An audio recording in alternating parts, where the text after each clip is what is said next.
There was some gang violence, and then the gang started to take the side of I support JLP, I support PNP. So some of it was gang violence under the cover of politics, but some of it was just legit political violence because, hey, I don't like your side.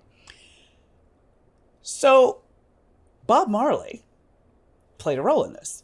So him and his wife Rita were about to do a concert called Smile Jamaica. This was going to be a free concert that was organized by the government at the time, the sitting government at the time, which was the PNP government, because again, they wanted to diffuse tensions. They were like, this is craziness that people are dying over politics.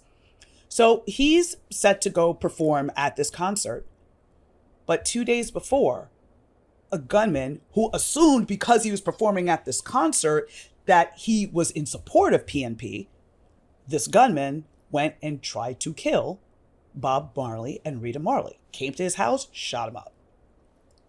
And the interesting thing was, again, Bob Marley wasn't into politics like that. He was all about peace, love, bringing people together. So he was not weighing in on one side or the other. This was just an assumption because of the fact that he was performing at this concert. So luckily, the two of them survived. And it was literally an act of God that they survived, because Bob Marley was struck in the sternum and the bicep, and Rita Marley was shot in the head. But thankfully, both of them recovered fully, and Bob Marley went on to perform at the Smile Jamaica concert 2 days later. But as a result of that, he bounced. He was like, all right, I'm out of Jamaica for the next few years. I'm not dealing with this foolishness, because I just want to make music, and I'm not trying to get shot over something that I'm not involved in.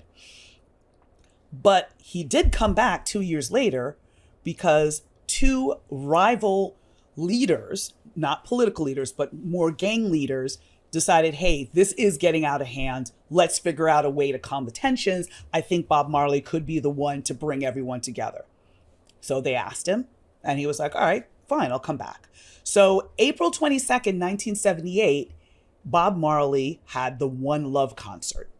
And he brought both of the leaders together, and that was Norman Manley and Edward Seaga. And when I say those two are like powerhouses in Jamaican politics, I mean huge, right? Like Norman Manley, the airport in Kingston is named after him. Edward Seaga has a whole highway named after him, right? So these are major people.